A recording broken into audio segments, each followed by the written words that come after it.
صہیونی حکومت آج بھی علاقے کے عام شہریوں پر اپنے وحشیانہ حملوں اور اقدامات کا سلسلہ جاری رکھے ہوئے ہے۔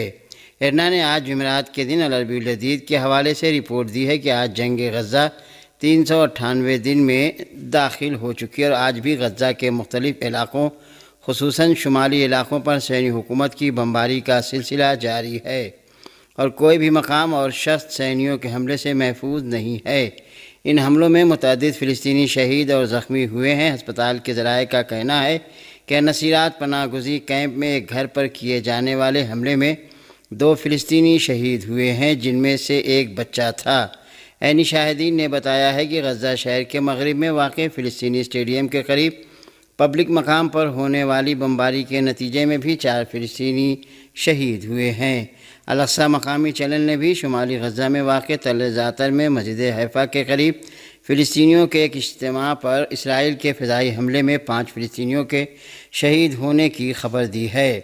غاصب صہیونی حکومت کے وحشیانہ حملوں میں اب تک 43,000 سے زائد فلسطینی شہید ہو چکے ہیں جن میں بیشتر تعداد خواتین اور بچوں کی ہے۔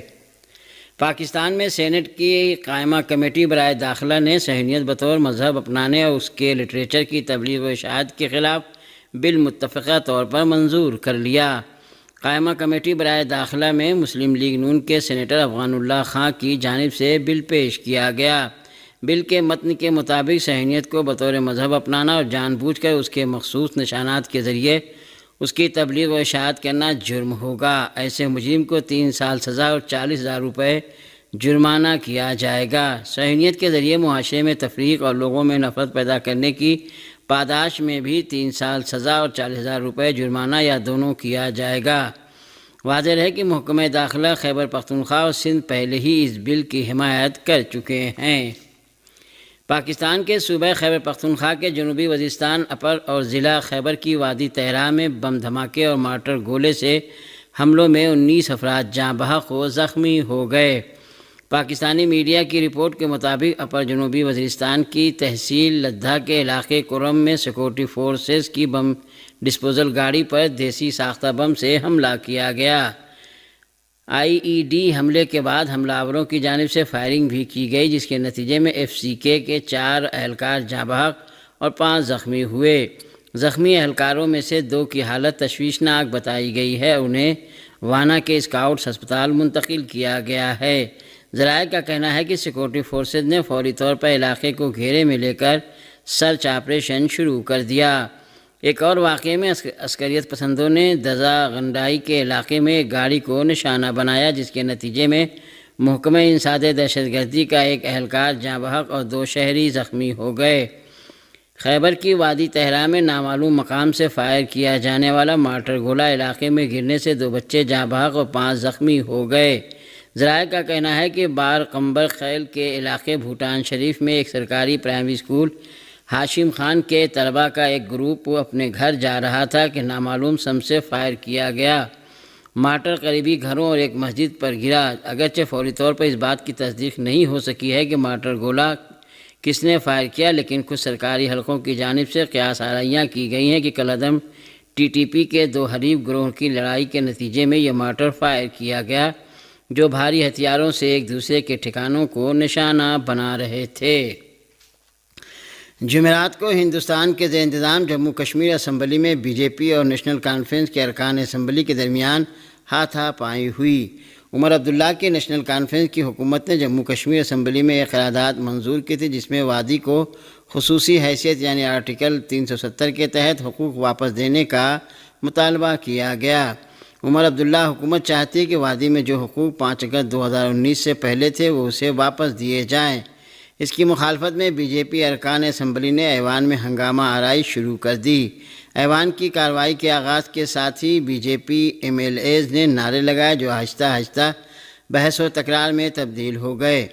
آخر میں BJP ارکان اسمبلی نے ایوان میں قرارداد کی کاپی کو پھاڑ دیے جس پر نیشنل کانفرنس نے احتجاج کیا، جس کے بعد بحث و تکرار اور ہاتھا پائی شروع ہو گئی۔ اپوزیشن لیڈر اور BJP رکن اسمبلی سنیل شرما نے کہا کہ انہوں نے خصوصی حیثیت کے تحت اپنے محلات بنائے اور قبرستان بنائے۔ اس پر NC لیڈر ناراض ہو گئے۔ BJP نے ایوان میں نعرے بازی شروع کر دی۔ دوسری جانب NC قائدین نے ایوان میں نعرے بازی بھی کی۔ اسی دوران ایوان میں اللہ اکبر، جے شری رام کے نعرے بھی لگائے گئے۔ امیر جماعت اسلامی پاکستان نے کہا کہ سینی حکومت کا ساتھ دینے کی وجہ سے امریکہ میں جمہوری اقدار پر تاریکی سایہ فگن ہے اور امریکی لیڈران اسرائیل کی حمایت میں ایک دوسرے پر سبقت لے جانے میں لگے ہوئے ہیں۔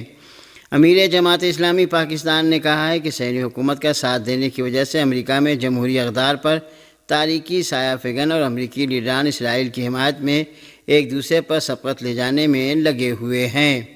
حافظ نعیم نے امریکہ میں صدارتی انتخابات کے نتائج کے اعلان کے بعد ایک پیغام جاری کر کے کہا ہے کہ امریکہ خود کو جمہوریت اور انسانی حقوق کا گہوارہ کہتا ہے، لیکن انتخابات میں دونوں امیدوار اس فکر میں تھے کہ کس طرح اسرائیل کی حمایت حاصل کریں۔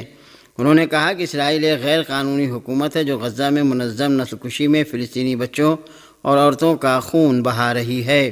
امیر جماعت اسلامی پاکستان نے صہیونی جرائم میں امریکی مشارکت کو اس ملک کے عوام کے لیے سب سے بڑا سوال قرار دیا اور کہا کہ امریکی حکومت کے اس عمل کی وجہ سے اس ملک میں جمہوریت پر تاریکی سایہ فگن ہے۔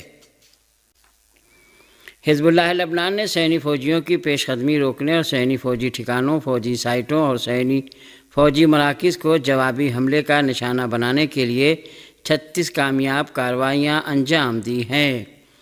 حزب اللہ لبنان نے ایک بیان میں اعلان کیا ہے کہ تحریک استقامت کے مجاہدین نے مارون الراس میں صہیونی فوجی مرکز پر 6 بار میزائل حملہ کیا۔ تحریک استقامت کے مجاہدین نے ایک بیان میں حالیہ دنوں کی جوابی فوجی کارروائیوں اور صورتحال کی وضاحت کرتے ہوئے اعلان کیا ہے کہ گزشتہ 3 دنوں کے دوران 70 کارروائیاں انجام دی گئی ہیں۔ تحریک استقامت نے صہیونی فوجی نتیجہ کہ جسے صہیونی حکومت نے زمینی مشق قرار دیا ہے، شہری تنصیبات اور رہائشی مکانات کی تباہی، زرعی اراضی کی نابودی اور سرحدی علاقوں کی تباہی رہا ہے۔ مقبوضہ فلسطین کی غاصب صہیونی حکومت نے 23 ستمبر کو جنوبی لبنان کے مختلف علاقوں پر وحشیانہ حملوں کا سلسلہ شروع کیا ہے جو بدستور جاری ہے۔ لبنان کی تحریک استقامت نے بھی اس صہیونی جارحیت کے جواب میں لبنانی عوام کے خلاف وحشیانہ جارحیت پر خاموشی اختیار نہیں کی اور صہیونی جارحیت کے آغاز سے ہی مقبوضہ شمالی فلسطین میں صہیونی فوجی ٹھکانوں اور فوجی مراکز کو نشانہ بنانا شروع کر دیا اور سینکڑوں کی تعداد میں میزائل حملے کیے اور راکٹ حملوں کا نشانہ بنایا۔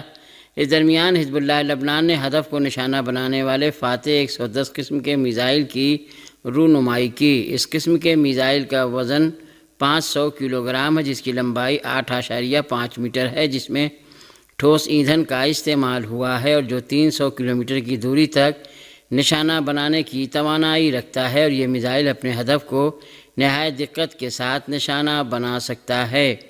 حزب اللہ لبنان کے اس پن پوائنٹ میزائل کی کارکردگی حیاتی اور اہم اہداف کو نشانہ بنایا ہے۔ یاد رہے کہ حزب اللہ کے وار میڈیا نے اتوار کو بھی ایک ویڈیو فلم جاری کی تھی جس میں عماد 5 انڈر گراؤنڈ میزائل تنصیبات دکھائی گئی تھی۔ پاسداران انقلاب اسلامی کے ڈپٹی کمانڈر ان چیف نے مقبوضہ فلسطین میں ایران کے بڑے اہداف کی طرف اشارہ کرتے ہوئے کہا ہے کہ صہیونی حکومت ہمارے جوابی حملے وعدہ صادق 3 کا انتظار کرے۔ سپاہ پاسداران انقلاب اسلامی کے ڈپٹی کمانڈر جنرل علی فدوی نے المسیرہ ٹی وی کے ساتھ گفتگو میں کہا ہے کہ ایران کو آپریشن وعدہ صادق 3 سے روکنے کے لیے امریکہ اور صہیونی حکومت کے پیشگی حملے کو ہم بعید نہیں سمجھتے۔ انہوں نے کہا کہ ایران و استقامتی محاذ تیار اور صہیونی ہمارے مقابلے کی توانائی نہیں رکھتے۔ جنرل فدوی نے کہا کہ صہیونی ہمارے جوابی حملے کے منتظر رہیں۔ پاسداران انقلاب اسلامی کے ڈپٹی کمانڈر ان چیف نے کہا کہ ہمارے ہتھیاروں کے گوداموں میں کافی اسلحے اور صہیونیوں پر وار لگانے کی بھرپور توانائی پائی جاتی ہے۔ جنرل علی فدوی نے کہا کہ صہیونی حکومت کا جغرافیہ بہت چھوٹا ہے اور اس حکومت کے اندر ہمارے اہداف بہت وسیع ہیں۔ ایران کے دیگر حکومتی اور فوجی عہدیداروں کا کہنا ہے کہ ایران اپنے دفاع کا حق محفوظ رکھتا ہے اور مناسب وقت پر صہیونی حکومت کو جواب دے گا۔ ایران کے نائب وزیر دفاع نے کہا ہے کہ تہران اور اسلام آباد درمیان اعلیٰ سطحی ہم آہنگی پائی جاتی ہے اور دونوں ممالک دفاعی میدان میں تعاون کی نئی راہیں کھولنے کی کوشش کر رہے ہیں۔ ایران کے نائب وزیر دفاع بریگیڈیئر جنرل حجت اللہ قریشی نے پاکستان کے دارالحکومت اسلام آباد پہنچنے پر ارنا کے نامہ نگار سے گفتگو کرتے ہوئے کہا کہ خوش قسمتی سے ایران اور پاکستان کے درمیان طویل عرصے سے اعلیٰ ترین سطح پر ہم آہنگی پائی جاتی ہے۔ انہوں نے کہا کہ ہم ایک دوسرے کے ساتھ دفاعی اور سیکورٹی تعاون بھی کر رہے ہیں۔